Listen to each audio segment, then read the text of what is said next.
All right, guys, gals, this is the second part of a two-part discussion on the cell shape and the cell surface. We just finished in our last discussion talking about the shapes of the cells and the membranes that make, or the lipids that make up the cell membrane. In this discussion, we're going to pick up and start talking about the proteins of the cell membrane. And of those proteins that make up the cell membrane, those proteins are a minority. They aren't the most common molecule that's present in the cell membrane. However, because these proteins are so ginormous. They're enormous. They're huge compared to the phospholipids that make up the cell membrane. These proteins make up about half of the mass of the cell membrane. And there's two broad categories of proteins within the cell membrane. We are going to have proteins that go all the way through and proteins that hang around on one side or the other side. Those proteins that go all the way through are called integral proteins. They penetrate or pass through the cell membrane. The proteins that just hang out on either the intracellular side or the extracellular side are going to be the peripheral proteins. They either hang out on the surface perimeter or the inner perimeter. So as we're looking at the integral proteins, the transmembrane proteins are going to have both a hydrophobic and a hydrophilic region. The hydrophobic region, or the hydrophilic region, the water-loving region of this protein, is going to be made of amino acids with polarized side chains or residues, and these polar residues of the protein are going to be either exposed to the extracellular fluid or the intracellular fluid. They'll be either on the surface or on the inside. We also have some hydrophobic or water-fearing parts of these transmembrane proteins. These proteins are going to have these regions will have amino acids with non-polar residues or non-polar amino acid side chains. And these non-polar amino acid side chains are going to preferentially be exposed to and hang out with the non-polar fatty acid tails of the phospholipid bilayer. So as we're looking at these proteins, we have the polar regions, we have the non-polar regions. This is what helps to anchor it within the plasma membrane. Something else that will help to anchor these proteins within the plasma membrane is a lot of them are directly anchored or directly attached to the cytoskeleton or the filaments directly underneath the cell membrane. A couple of these transmembrane proteins are going to be adrift. They'll be moving around within this fluid mosaic of the plasma membrane. Some of these transmembrane proteins will just free float and move throughout their entire existence. Other transmembrane proteins are going to be stuck in a region with a lot of cholesterol molecules, and this is a region known as a lipid raft within the phospholipid bilayer. Take cell bio and molecular biology. You can learn more about those nuances of the cell membrane. It's a little bit beyond the scope of a human anatomy and physiology course. When we look at those peripheral proteins, those are typically going to be, if they're intracellular, they're going to be tethered to the cytoskeleton. If they're extracellular, they're going to be more likely free-floating from one region of the cell membrane to another region of the cell membrane. So let's reiterate. We can have a transmembrane protein. Those transmembrane proteins go all the way through the membrane. And as we look at the transmembrane protein, the part that's exposed to water will be hydrophilic. The part in the middle by the fatty acid tails is hydrophobic. And they can be either anchored to the cytoskeleton or they can be free floating.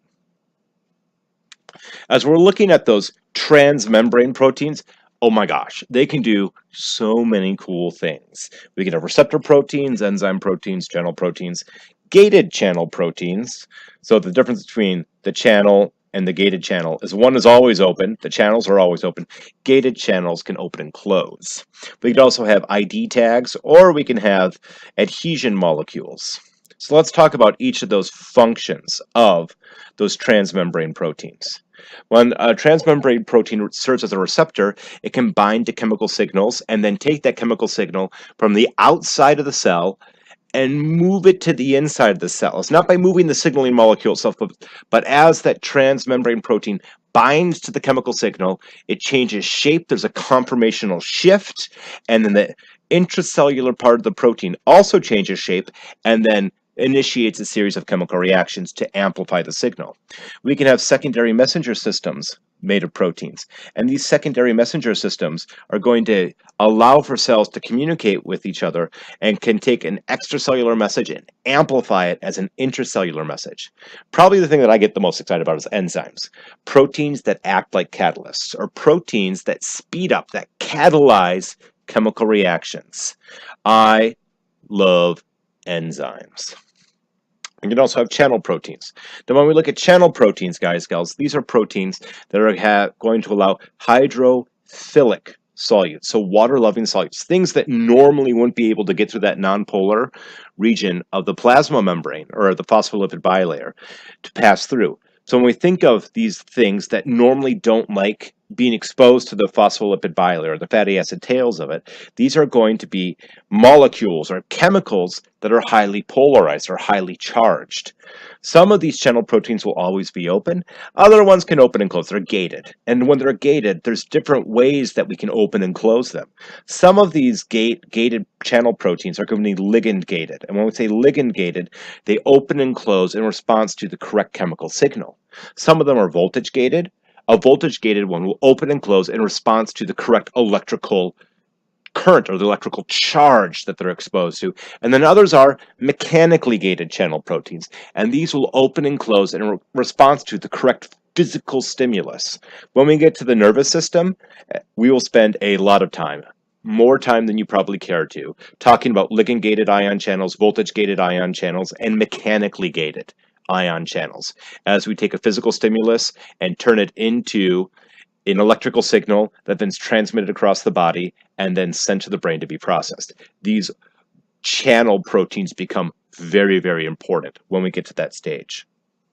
Some of our transmembrane proteins will also serve as carriers in that they will bind chemicals, bind molecules, solutes, things that are dissolved in water, in this case in the human being, dissolved in water, and move them across the plasma membrane or the cell membrane. The most common of these are going to be the sodium-potassium pump, and that they move sodium and potassium ions across the cell membrane against their concentration gradient. These carrier molecules, particularly when they work or move something against the concentration gradient, will consume a very large amount of adenosine triphosphate, ATP, or the energy currency of the cell. We also will have cell identity markers. These cell identity markers are surface proteins, usually with a complex carboglycogen attached to them, and these make up the glycocalyx and also serve to help identify the cell. This is one of the ways that our body can differentiate a red blood cell from a white blood cell, or there's even different kinds of white blood cells. How do we distinguish the different cell types from each other? It's these surface proteins with the carbohydrates, these glycoproteins. Later on in this course, when you take Bio 314, we'll spend a lot of time on blood typing, and I guarantee you cell identity markers, when we get to the ABO and RH blood types, will become very important for you. And then finally, we also have cell adhesion molecules. These cell adhesion molecules are essentially just surface proteins that help to link the one cell to the next cell. So it helps to link neighboring cells together. We need to spend a good amount of time talking about G-coupled proteins. G-coupled protein cascades are, clinically speaking, very significant. And what I mean by that is, look at this last bullet point down here. I have to emphasize this for you. 60% of drugs work through G-coupled protein cascades, and there's corresponding secondary messengers. To take a very interesting, very diverse field of biochemistry and really simplify it down to its bare essence. When we look at these G proteins, we can have a surface molecule or a signal on the outside of the cell bind to the receptor. When it binds to the receptor, it releases the G protein. That G protein will then go interact with some other proteins, notably adenylyl cyclase, to make cyclic AMP or CAMP. So ATP loses two phosphates and instead of being an adenosine triphosphate, it becomes adenosine monophosphate as a circular molecule. And this is then going to be a common secondary messenger that activates other proteins, notably kinases, that then will activate tertiary or quaternary proteins. The other most common secondary messenger associated with these G-coupled protein cascades is going to be a calcium 2 positive ion. Cyclic AMP and calcium 2 positive ions are very common secondary messengers inside of the cell that serve to amplify a signal. So we can have one little surface receptor molecule, and that one little surface receptor molecule can activate the G-coupled protein cascade and result in many hundreds of signaling molecules within the cytoplasm. It can be, the signal can be amplified during these G protein cascades. Now, on the surface of the cell, we have the glycocalyx, and the glycocalyx is kind of a fuzzy, poorly defined region. Where does the glycocalyx begin? Where does the glycocalyx end? You know, this is a topic of debate, and we're not going to talk about where it specifically begins and where it specifically ends. We're just going to talk about what is agreed upon with the glycocalyx. The glycocalyx is complex carbohydrates on the surface of the cell, primarily glycoproteins and glycolipids. Everyone has a unique glycocalyx on the surface of the cell, with the notable exception of identical twins. They have identical genomes, ergo, they have identical genetic code and proteins and instructions to make their glycocalyx. What does our glycocalyx do? I've really emphasized already for us that it allows for identification. It helps us to figure out what cells are what within our body. How does our body recognize the different kinds of cells that we have? But a glycocalyx has a lot of other different functions. For instance, it helps protect us, it helps us with cell adhesion, with fertilization, and this is one of the ones that I'm really interested in, transplant compatibility. This glycocalyx helps to influence whether or not tissues can be transplanted, whether or not we can recognize a cancerous cell as a cancerous cell, whether or not a cell has a viral infection. This glycocalyx does all kinds of cool things for us. During embryonic development, the glycocalyx helps to organize the cells and the tissues within the developing embryo and fetus inside of the mother's womb. The glycocalyx is much maligned and is very important because of all of those functions that it does. Who'd have ever thought that some simple carbohydrates could do so many cool and wildly different things? Also on the surface of the cell, we have microvilli. And when we think of microvilli, guys, gals, I want you to think of extensions of the cell membrane, itty-bitty tiny little extensions of the cell membrane, about 1 to 2 microns in length. So as we look at these cell membranes, these folds that go up and down, up and down, up and down in the cell membrane, those microvilli serve to amplify the surface of the cell membrane. They wildly increase the surface of the cell membrane. We use these microvilli in cells where we need to have lots of transportation of molecules across the cell membrane. And the bigger the cell membrane, the quicker we can transport these molecules. So cells that are specialized in absorption will have microvilli. Notably, the small intestine of the human being has a lot of microvilli in it so that we can absorb the nutrients from our food very, very quickly. As we look at our microvilli, sometimes it looks like a brush border, because if you're looking underneath a light microscope, particularly at about 1000x total magnification with the oil immersion lens, the microvilli looks kind of fuzzy or fringy on the surface of the cell. And every once in a while, those microvilli are going to contain some filaments. These filaments will allow for those microvilli to move substances very quickly from the tip of the microvilli to the center of the cell. So this will maximize or increase the rate of absorption. We can absorb a nutrient at the tip of the microvilli, and then that nutrient will be carried along the filament to get to the center of the cell where it can be used or processed. We also have cilia. Cilia, notably, are larger than the microvilli. So when we think of microvilli, we have a very, very tiny extension of the cell surface. When we look at these cilia, instead of being 1 to 2 microns like a microvilli, they're typically 7 to 10 microns in length. And the cilia we're going to focus the most on are motile cilia. Motile cilia are going to move a substance past the surface of the cell. They move a substance past the surface of the cell. And the substance I'm generally speaking the most excited about is going to be Mucus or snot. Yeah, I know, that's right. Your instructor's excited about snot. And as these microvilli are moving, excuse me, as these cilia are beating and pumping, they will move, in this case in our figure at the bottom of the screen, will move the mucus across the surface of the cells. In our respiratory system, we call this the mucociliary escalator. And for these cilia to move, there needs to be a layer of saline liquid, sodium chloride water, on the surface that allows for them to move the substances past the surface. Now, other parts of the body are going to have cilia as well. This would include the uterine tubes, formerly known as the fallopian tubes. We could have the ventricles of the brain. Within the uterine tubes, these cilia are going to move the secondary oocyte, or the ovulated egg, as it's colloquially known as, into the main body of the uterus. Within the ventricles of the brain, these cilia are going to move the cerebral spinal fluid and circulate it around the brain. And then within the ducts of the testes, the seminiferous tubules of the testicles, these cilia will move developing sperm up in through the spermatic cord, because these sperm don't necessarily have functional flagella at this point in time yet.